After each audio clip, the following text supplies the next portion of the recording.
په مرګ یې مړ کړم. دا مې څوم ځل ده چې دوکان ته مې رالیږي. دا هم نه ده، دا دې م در واخله. آخر ته ولې ماته سمه مالګه نه راکوې؟ وروره ته کومه مالګه غواړې چې په کور کې د ځای نشته؟ څوم ځل ده چې تا رالیږي.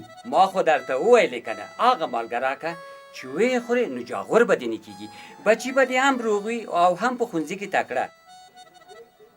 ښه کاکا، زه پوه شوم چې ته کومه مالګه غواړې. کاکا هغه دینداره مالګه ورته ورکړه چې د روغتیا وزارت نښه پرې لګېدلې ده.